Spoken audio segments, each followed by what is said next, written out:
नमस्कार दोस्तों, स्वागत है आप सभी का आपके अपने YouTube channel study for GK में। और आज के इस वीडियो में जैसा कि आप सभी देख पा रहे होंगे साथियों, मध्यकालीन भारत के इतिहास से संबंधित कुछ महत्वपूर्ण प्रश्नों की चर्चा करने जा रहे हैं साथियों, जो एग्जाम के नज़रिए से काफ़ी महत्वपूर्ण है साथियों। अगर आप किसी भी एग्जाम की तैयारी करते हैं तो ये वीडियो आपके लिए काफ़ी हेल्पफुल रहने वाला है साथियों।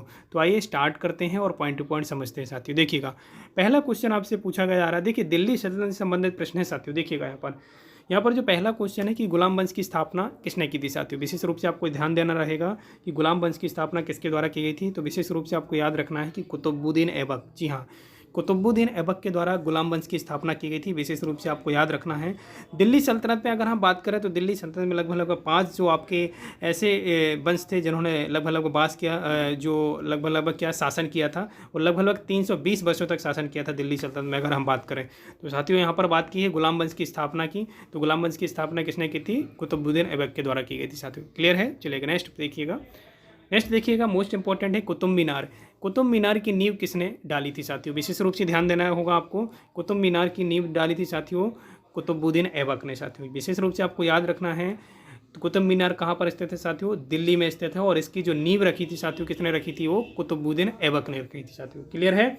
चलिएगा नेक्स्ट देखिएगा साथियों। नेक्स्ट देखिएगा, यहाँ पर देखिएगा, नेक्स्ट जो पॉइंट है मोस्ट इंपॉर्टेंट है। आपसे पूछा जा रहा है कि 2.5 दिन का झोपड़ा किसने बनवाया था साथियों।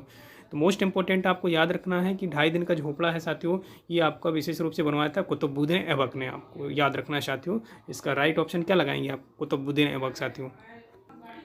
नेक्स्ट देखिएगा साथियों, यहाँ पर बात की जा रही है कि नालंदा विश्वविद्यालय को ध्वस्त किसने किया था साथियों। जो आपका नालंदा विश्वविद्यालय है उसको ध्वस्त कर दिया गया था, वो किसके द्वारा किया गया था? विशेष रूप से याद रखना है आपको, बख्तियार खिलजी के द्वारा साथियों। किसके द्वारा? पूछा जाता है, बार बार एग्जाम में ट्रेंड करता है। बख्तियार खिलजी के द्वारा नालंदा विश्वविद्यालय को ध्वस्त कर दिया गया था साथियों। क्लियर है? नेक्स्ट देखिएगा। नेक्स्ट देखिएगा साथियों, यहाँ पर बात की जा रही है दिल्ली सल्तनत।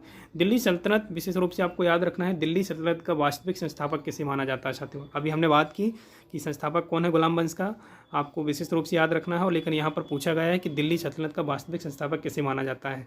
तो आपको याद रखना है साथियों, दिल्ली सल्तनत का जो वास्तविक संस्थापक है वो कहा जाता है साथियों, उसे इल्तुतमिश को माना जाता है साथियों। विशेष रूप से आपको याद रखना है कि दिल्ली सल्तनत का जो वास्तविक संस्थापक है वो इल्तुतमिश को कहा जाता है साथियों।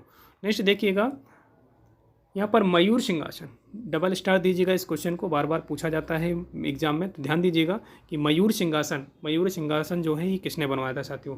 तो ध्यान दीजिएगा, जो मयूर सिंहासन है ये शाहजहाँ द्वारा बनवाया गया था। आपको विशेष रूप से आपको याद रखना है।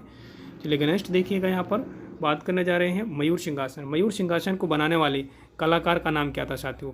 तो आपको याद रखना है कि मयूर सिंहासन का जो डिज़ाइन, या आप कह सकते हैं कि ये इसको जो बनाने वाला कलाकार था वो आपका था बादल खां। आपको याद रखना है, क्या नाम है इसका? बादल खां। आपको विशेष रूप से आपको याद रखना है साथियों। क्लियर है? नेक्स्ट देखिएगा साथियों, मोस्ट इंपॉर्टेंट है, यहाँ पर देखिएगा शाहजहाँ के बचपन का नाम क्या था साथियों। जो शाहजहाँ था साथियों उसके बचपन का नाम क्या था साथियों? विशेष रूप से आपको याद रखना है, खुर्रम नाम था साथियों। क्या नाम था? खुर्रम। विशेष रूप से आपको याद रखना है, शाहजहाँ के बचपन का नाम था साथियों। नेक्स्ट देखिएगा कि शाहजहाँ की बेगम का नाम क्या था। आप सभी जानते होंगे, शाहजहाँ की बेगम की याद पर ही बनाया गया है आगरा का ताजमहल साथियों। तो शाहजहाँ की बेगम का नाम कैसे भूल सकते हैं साथियों। तो आपको याद रखना है, शाहजहाँ की जो बेगम का नाम था मुमताज़। याद रखना है, मुमताज़। और मुमताज़ की याद में ही शाहजहाँ ने बनवाया था ताजमहल। विशेष रूप से आपको याद रखना है। और ताजमहल कहाँ पर है साथियों? आगरा में है साथियों। क्लियर है? नेक्स्ट देखिएगा साथियों। नेक्स्ट देखिएगा, यहाँ पर देखिए जस्ट क्वेश्चन पूछा गया है आपके ताजमहल के संदर्भ में साथियों। कि ताजमहल, यहाँ पर बात की जा रही है कि ताजमहल के नाम से मशहूर होने से, ताजमहल के नाम से मशहूर होने वाले शाहजहाँ की बेगम किस नाम से, बेगम को किस नाम से पुकारा जाता था। तो विशेष रूप से ये क्वेश्चन पूछा जा रहा है कि मुमताज़ महल की, यहाँ पर बात की जा रही है मुमताज़ महल के नाम से मशहूर होने से पहले शाहजहाँ की बेगम को किस नाम से पुकारा जाता था। तो विशेष रूप से आपको याद रखना है ये नाम, अर्जुमंद बानो। आपको नाम याद रखना है। इसके पहले किस नाम से जाना जाता था? अर्जुमंद बानो बेगम के नाम से जाना जाता था। आपको विशेष रूप से आपको याद रखना साथियों। नेक्स्ट देखिएगा साथियों, यहाँ पर बात कर रहे हैं, यहाँ पर देखिएगा जहांगीर के सबसे छोटे बेटे शहरयार की शादी किसके साथ हुई थी साथियों। विशेष रूप से आपको याद रखना है, इसकी जो शादी हुई थी विशेष रूप से आपको याद रखना है कि नूरजहाँ। विशेष रूप से देखिएगा, नूरजहाँ के पहले पति से उत्पन्न हुई पुत्री से हुई थी साथियों, याद रखिएगा। चलिए नेक्स्ट देखिएगा, यहाँ पर बात कर रहे हैं साथियों कि शाहजहाँ ने किसकी सहायता से राजगद्दी हासिल की थी साथियों। याद रखिएगा, शाहजहाँ ने किसकी सहायता से राजगद्दी हासिल की थी? तो आशफ खां। विशेष रूप से आपको नाम याद रखना रहेगा साथियों। चलिए नेक्स्ट देखिएगा। नेक्स्ट बात कर लेते हैं कि शाहजहाँ के समय कौन सी जगह है मुगल के हाथ से निकल गई थी साथियों। याद रखिएगा, यहाँ पर बात की जा रही है कंधार की, आपको याद रखना है साथियों। नेक्स्ट देखिएगा, सुपर फास्ट वीडियो है साथियों। देखिएगा यहाँ पर शाहजहाँ ने आगरा से अपनी राजधानी कहाँ परिवर्तित की थी। शाहजहाँ आप सभी जानते हैं जिसने ग्रैंड ट्रंक रोड का भी निर्माण करवाया था साथियों। और विशेष रूप से आपको याद रखना है कि शाहजहाँ ने आगरा से अपनी राजधानी कहाँ परिवर्तित कर दी थी, शाहजहानाबाद।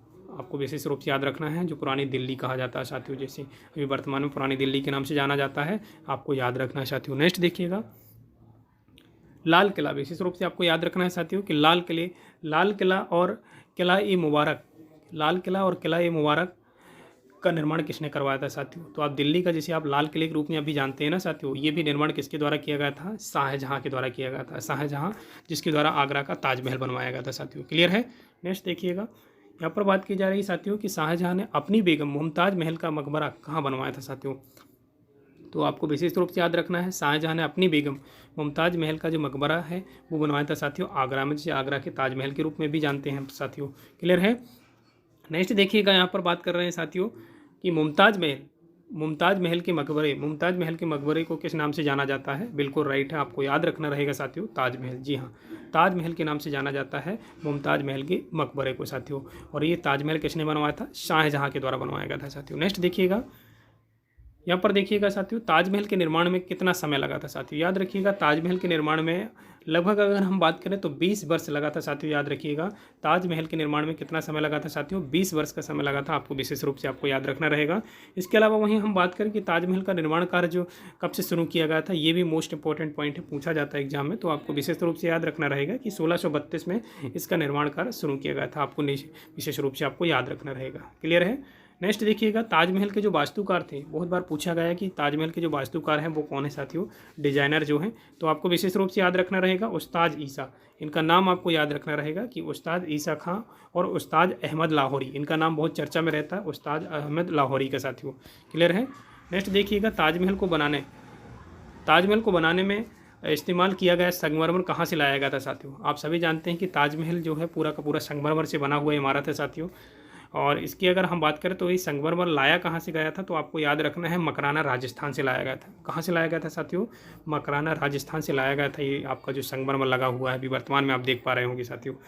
चलिएगा नेक्स्ट देखिएगा, आगरा का मोती मस्जिद है वो किस द्वारा बनवाया गया था साथियों। याद रखिएगा, आगरा में जो मोती मस्जिद है ये शाहजहाँ के द्वारा ही बनाया गया था साथियों, आपको याद रखना विशेष रूप से। नेक्स्ट देखिएगा कि शाहजहाँ के समय आने वाले फ्रांसीसी का नाम क्या था साथियों। तो वहाँ पर विशेष रूप से आपको याद रखना है फ्रांसिस बर्नियर, इनका नाम याद रखना है, फ्रांसिस बर्नियर और टर्बनियर आपको याद रखना है साथियों। नेक्स्ट देखिएगा साथियों, यहाँ पर बात कर रहे हैं कि शाहजहाँ के दरबार में संस्कृत में कौन कौन से पंडित मौजूद थे साथियों। तो विशेष रूप से आपको याद रखना है कविंद्र, आचार्य सरस्वती और जगन्नाथ पंडित, ये दोनों के दोनों मौजूद थे साथियों। नेक्स्ट देखिएगा, कवि जगन्नाथ पंडित ने किसकी रचना की है साथियों। जगन्नाथ पंडित ने किसकी रचना की है, तो आपको याद रखना है साथियों रस गंगाधर आपको नाम याद रखना है, रस गंगाधर और गंगा लहरी, विशेष रूप से 2 नाम आपको याद रखना है। नेक्स्ट देखिएगा साथियों, यहाँ पर बात की जा रही है कि किसने उपनिषदों का अनुवाद फारसी में करवाया था। मोस्ट इंपॉर्टेंट है, ये पूछा गया है साथियों। याद रखिएगा किसके द्वारा ये करवाया गया था, किसने उपनिषदों का अनुवाद फारसी में करवाया था साथियों। याद रखिएगा, दारा सेकोई आपको नाम याद रखना है, दारा सेकोई के द्वारा उपनिषदों का जो निर्माण जो आपका अनुवाद है वो किस में करवाया गया था सर, फारसी में करवाया गया था। क्लियर है। नेक्स्ट देखिएगा साथियों, नेक्स्ट बात कर रहे हैं उपनिषदों का फारसी अनुवाद किस नाम से करवाया गया था। तो याद रखिएगा इनका नाम जो है सर ए अकबर, आपको याद रखना है। नेक्स्ट देखिएगा साथियों, यहाँ पर जो क्वेश्चन है आपसे ये पूछा जा रहा है कि लोह एवं रत्न, देखिए ये मोस्ट इंपॉर्टेंट है, ये बहुत बार पूछा गया क्वेश्चन है, आप डबल स्टार दीजिएगा। बहुत ही इंपॉर्टेंट क्वेश्चन है कि लोह एवं रक्त की नीति का पालन किसने किया था साथियों। याद रखिएगा, विशेष रूप से आपको याद रखना है बलबन आपको विशेष रूप से याद रखना है। लोह और रक्त की नीति वाला क्वेश्चन यहाँ से बन सकता है साथियों, याद रखिएगा। नेक्स्ट देखिएगा कि तुगलक वंश का संस्थापक कौन है साथियों। तुगलक वंश के अगर हम संस्थापक की बात करें तो गयासुद्दीन जो तुगलक है साथियों, ये क्या है आपका तुगलक वंश का संस्थापक माना जाता है साथियों।